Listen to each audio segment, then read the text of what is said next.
Hey, good morning, everyone, and welcome back to NeelyFX. My name is Michael Neely, and this is the channel where I talk about foreign exchange trading, prop firm trading, building expert advisors for the MetaTrader 4, MetaTrader 5 platforms, and just in general making more money trading Forex. Now, it is possible to lose money trading Forex. I do need to put that out there. But it is Sunday, August the 23rd. It's time for the Weekly Forex Lookahead, where we take a look at some macro events and some large events that may be taking place in the world that may have an effect on your Forex trading. And there are lots of them out there. What just happened? Got some weirdness going on today. Oh, there we go. One of my screens turned off. But at any rate, let's keep going with this. With that, let's go ahead and get into the what happens when you lose money, because you can lose money trading Forex. There are risks, and you need to know about them, and they go something like this. This channel is for educational and entertainment purposes only and does not constitute trading or financial advice. I'm a professional trader, not a broker, trading my own capital. I do not solicit funds, manage client accounts, nor do I hold CFTC or NFA registration. I have held an NFA registration in the past, and it was about 20 years ago.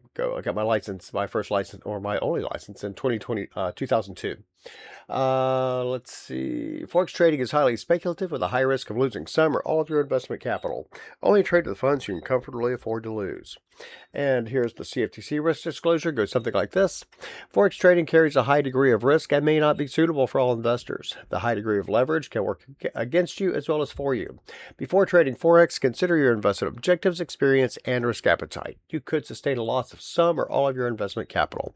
And I have blown several accounts over the years. My first live account was in about 2009, if I remember correctly. It's 2009, and I traded a full lot on a $200 account and actually won my first trade, to actually like triple my account balance in my first trade, such that I got a call from the broker wondering what the hell I was doing. And then got a call from New York, and the guy was like, okay, what's up? What happened later was that the next day I said, oh, it's going to go down the next day, and it did not. It went up, and it was the pound versus the dollar, I believe, and I blew the account in a matter of a few minutes. I wasn't even paying attention to it.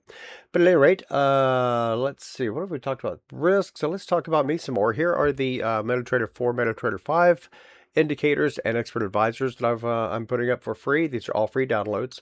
We just added the MetaTrader the multi-time frame confluence dashboard for MetaTrader 4. I've been promising to put that up all week, and there it is. So we'll see how the market likes that. See if they like the MetaTrader, the multi-time frame confluence dashboards. I'm also coming up with a EA on that. I'm also expanding that. I started an EA on that in April. I don't know what happened to it. I got lost in the shuffle somewhere, and I just found it, and I am looking at that and seeing how to build that into an EA for now. So won't that be exciting? And as you can see, I'm super, whoops, my profile. So not the part we're supposed to see. Oh, I just realized I needed to add my website to this profile.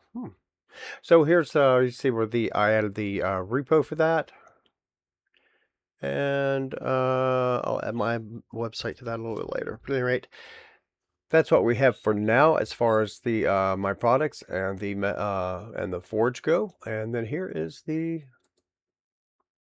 look at this, Trading Forex for Profit. This is my website. You can come in on the Learn part. This is the Learn part, and you can see what to do. If you can start free, so you start free right there, or you can do what I do and just log in since you already started for free. So I highly recommend starting for free. Get started with your journey on trading Forex if that interests you. If it doesn't interest you, then do something different. Clearly.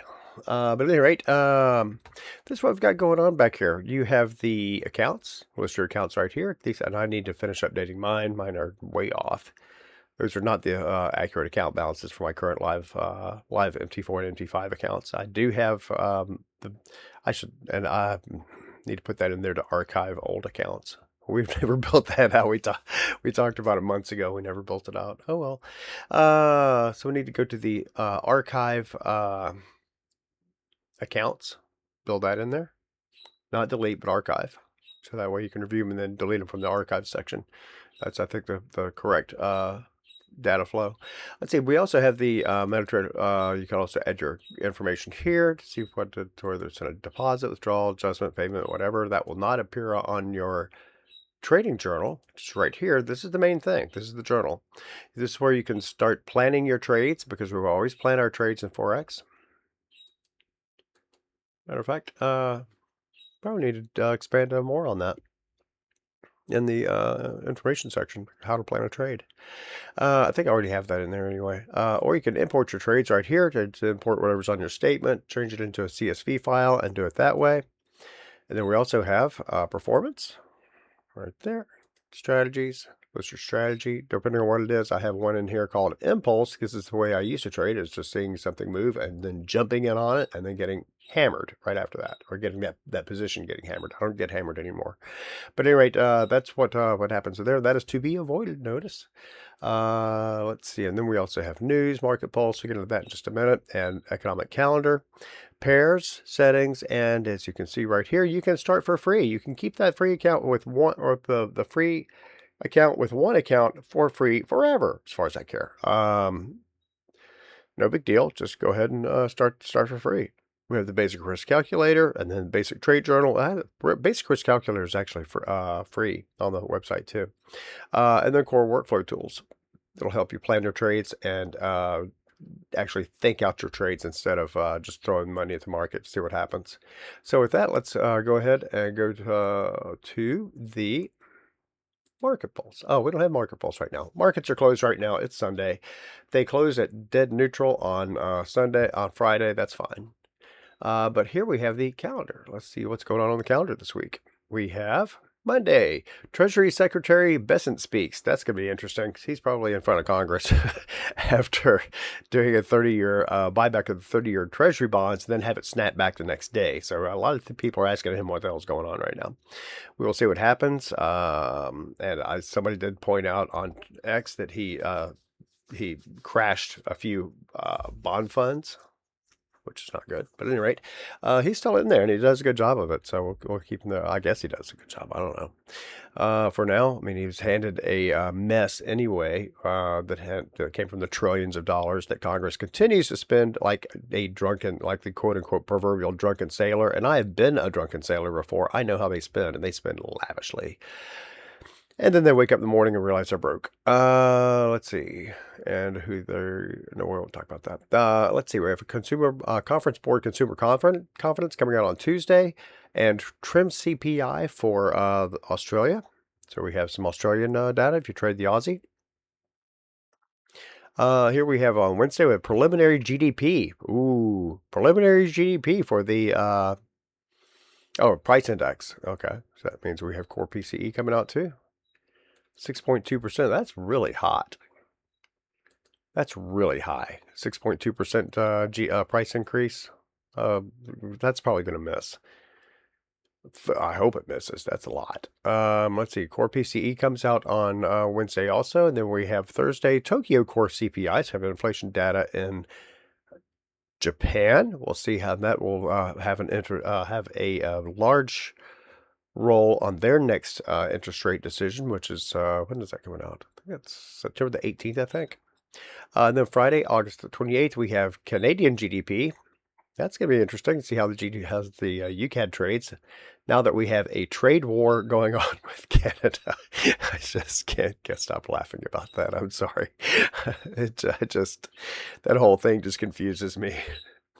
So the Canadians put a 50% tariff on American goods. All right. Moving right along. Let's go ahead and get into the weeklies. Let's look at the my progress on my $10,000 prop firm challenge with FXify. It's one of the few companies in the Forex world that'll let you trade. I think Audacity Capital backed out of the US. So I was able to get a challenge with them, and now I can no longer get a challenge with Audacity. So I think FXify is the next Forex thing, Forex guy, Forex person. And started with a $10,000 balance. I have lost 1.19%. or $118. I need to not lose 1,000. I lose 1,000, it's over. And the daily breach meter is losing 400 and it's over. So those are really tight areas. Those are really tight limits too. So that's one of the things about FXify is that they have really, really tight limits. However, that should be good enough to get us where we're going. Okay, we're not going to start there because that's no fun. Let's start here. Bitcoin, and look at that. Look at that giant green candle right there. Oh, you can't see it. Oh, it is green. Okay, good. You can see it. I have a green background, so sometimes the green colors don't show up, but that is on fire right now. Bitcoin is on fire and it could come up to, it looks like a good top for that might be about 82.18 or 82.180. See if it breaks that or if it just creates a new range or maintains the same range it's in right now. So that's going to be the breaking point right there. Might as well put that in as a weekly high. We'll hold off on that. I don't trade Bitcoin anyway, so not as interested in that as one would think I would be. US 10-year. US 10-year is approaching its 2025 4.8. That is also on fire. We don't like that. That means we're going to have higher inflation. And the highest ever was just under 5%. And before that, we were looking at 2007, 2006 for the highs, and that's no good either because that's what followed into the market disasters of 2008 and 2009, known as the Great Recession. So we're not really keen on that. Let's keep going. Let's see. After that, we have the and here's the date for the long-term Treasury bond buyback. So it's going to be very interesting to see if this just goes to the floor on September the 8th. Got a lot going on September the 8th, and that will be the big when the Treasury starts buying back a lot of stuff. And I wanted to put that in there because I will forget that date, and we'll see what happens. Japanese 10-year 2.884. Again, not holding back at all, still going up. Pulled back a little bit this past week, but still that is almost like gold was. Almost like gold was. Gold was huge. And this is what this looks like right now. Let's see if this chart holds up. Nope, it didn't. It's still triggering on the US Canadian for some reason. And we don't want that. Nobody wants that. We want to see the yields. Let's see what happens if I do that. Oh, look at that. Yay. Okay, so here I've added another one too. This is the orange one is a Great British Pound, is the British yield, 10-year yield. It's at 5.06%, and the American is at 4.736%, and then the 10-year on the Japanese is 2.88%. But keep in mind, look back at 2023, it was all the way down at 0.25%. So they've already got 2.5% at least on that. Gain on that. So we're starting to see the carry trades starting to kind of unravel a little bit. We'll see how closer these get together. Maybe on the next video I'll do one for the 30s. Or if you have a trading view account, you can do it too. But these are the weekly numbers on this. Since we do weekly numbers on the weekly look ahead. After that, let's see what's next. Talk about the euro versus the Great British Pound. Not really a whole lot to talk about here. Sterling extends rally, so we're seeing a little bit of pullback on the euro. Made a little bit of a gain last week, but not really a whole lot to talk about. It seems to be tapping out about 185.66. DXY, big drop in the DXY. Probably going to be coming down underneath this 97. That's where the beginning of the US-Iran current conflict began. Actually began in 1979, but no one says anything about that. That's at 97.89. So we got a full point down before that that starts going into effect. That will keep everything under pressure, except upward pressure for the euro versus the dollar, up to 116.78. Big rejection at 117. However, it's got legs. It might have legs on this one, so we'll see what happens with that. Pound versus the dollar again. Perking up again, hitting resistance, getting ready to hit the June 2025 weekly close at 137.15. So we'll see if it's got room to make another. If it goes up another 100 pips, and it's not going to be on a new run, that might mimic the. I know it's higher than that at some point. Here we go. The 2021. Yeah, let's put that in there. at 141.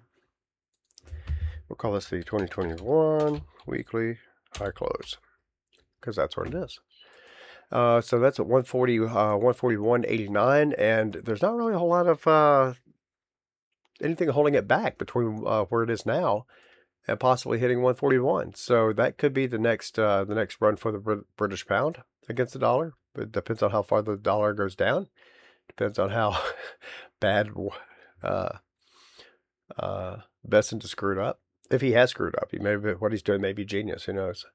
Let's see. Dollar versus the Swissy. So a big sell-off on the dollar this past week. So dollar versus the Swissy is going to come down. Dollar versus the yen. Dollar's struggling against the yen lately. It's not really going for the whole going to the moon thing. I think a lot of that has to do with the sovereign debt potential crisis that's forming right now between all the G10 countries. It's not just us. It's not just Britain. It's not just everybody in Europe. It's not just Japan. It's all of the G10 countries. Thank you, Klaus Schwab, if you know what I'm talking about. Here we go. We have the pound yen right here at approaching 217. Once you get over 217, we'll see if it does. And top right there, it's going to be 218.46. We're getting kind of close to that. See if it's going to break out into a new range. Euro versus the yen. This is the weakest of the pound of the carry trade possibilities, and it is not well. It's the second one. Canadian is it's pretty bad. The euro versus the yen is the second weakest of the carry trade. What possibilities are called possibilities? I can't think of the other word I'm trying to use. That's at 185.63. Not really showing off anything. Canadian versus the yen. Big oil backing on this. And it's at 115.49. That'll be approaching our week monthly high close. And then the 2.7 high close is way up here at 121.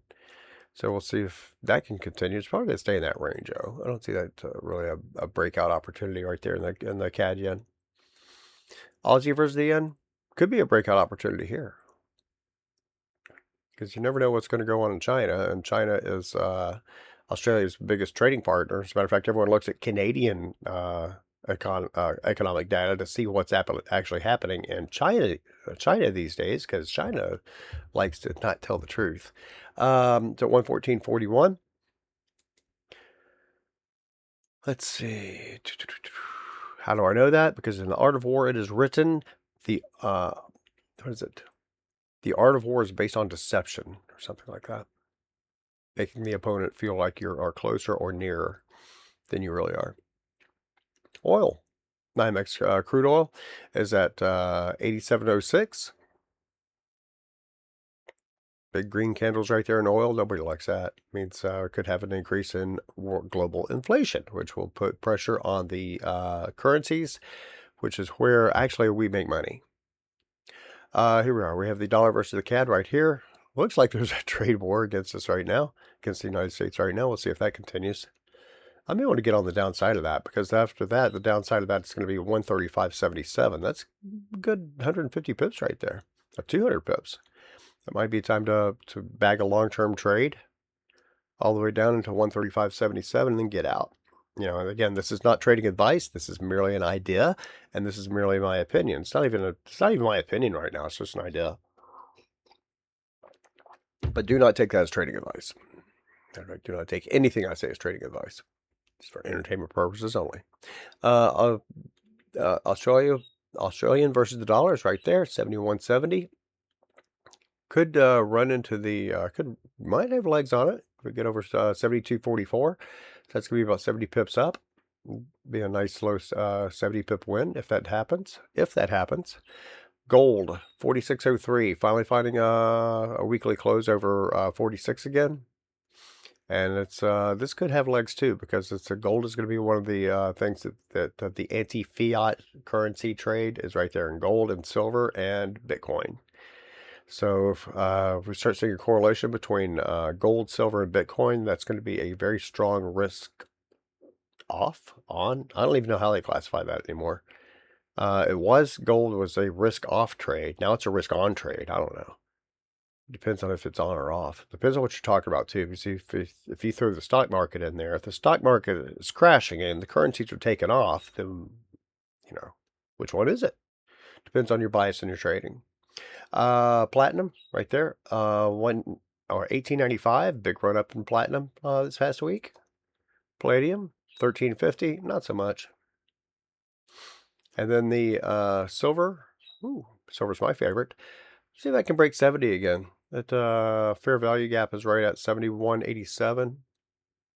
And see if I can claw through that, but it's off to the races again.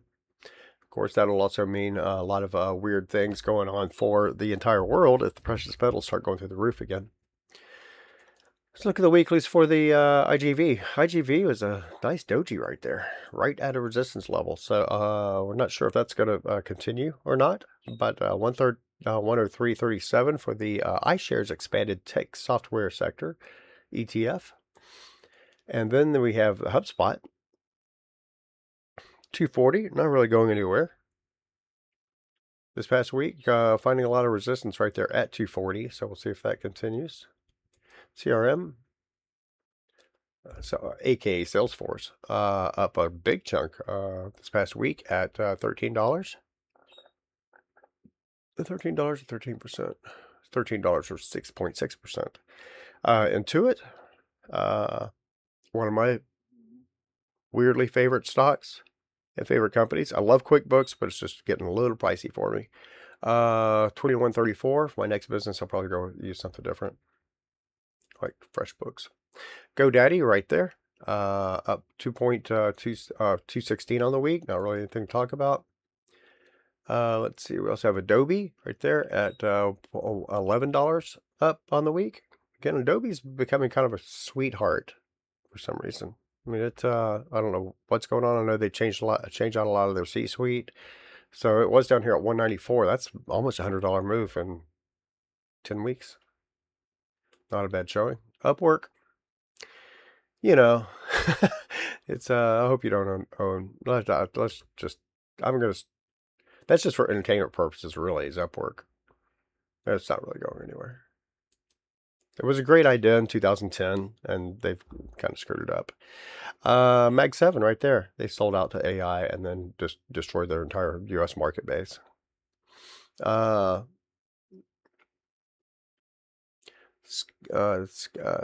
7 ETF is right there. It's up, down. Oh, I'm sorry. Down about $1. Google, down on the week, about $1.08. $1.08? Yeah, that's right. Amazon, down about $4. Apple, right here. We have right here, Apple is up about $3.50. Meta, down $40. That lawsuit's really messing with them. Social media companies dodge lawsuit. Google faces India's ire. India's going after. Google's facing India's ire. India's going after Google. And ICE Japan, Alibaba's old NVIDIA GPU still going strong. Okay. Microsoft off about $12. That's probably just taking a little breather. NVIDIA off $10. Tesla on the week up $20. SpaceX on the week down $3. The thing about the both these sectors I've talked about that have been driving the economy for a long time, it's been tech sector. The tech sectors have been that one and that one. I forgot what you call them. The SaaS, software as a service stocks, as well as the Mag 7, they're all depend on raising money. And if anytime you get into a high interest rate environment, they can't raise money as fast because they can't pay it back as fast. And the cuts down on their profitability, even though some of these companies are not even profitable. Well, some of them in tech are not profitable, like Upwork. I think they were profitable like 3/4 or something like that. And since then, they've really struggled. Now, since they fired 2/3 of their workforce, they may be more profitable now, but still, they're not really setting the world on fire. But that's what goes on with that. That's why we're going to see a pullback as bond yields go up. We're going to see a pullback in the entire tech sector, or at least that's how I think it's going to go. That's how me and a couple, and I didn't create that idea. Somebody else came up with it. Then the IBD 50 is right there. If you're so keen to check that out, that's at up 55 cents on the week. But at any rate, that is all I've got this week. If you have any, oh yeah, tomorrow we also have Michael Boutros' video, so stay tuned for that with Forex.com. He's going to put out the weekly technical, or the weekly technicals for Forex. So we'll see what happens with that. Stay tuned for that. It's going to be a great one. If you want to see more of these videos, then subscribe to the channel. If you like this video, then hit the thumbs up button. And lastly, if you want to talk to me directly, then click on the comment section, and I'll get back with you as soon as I can. So with that, that's all I got for today. Happy trading. We'll see you when the market's open at 5 p.m. tonight. We'll see where they start and go from there. I do not recommend trading Sunday night, but if you see an opportunity that you think is worth it, then go for it. Yeah, but anyway, again, not trading advice, just my opinion. You guys have a great one. Talk to you later. Bye.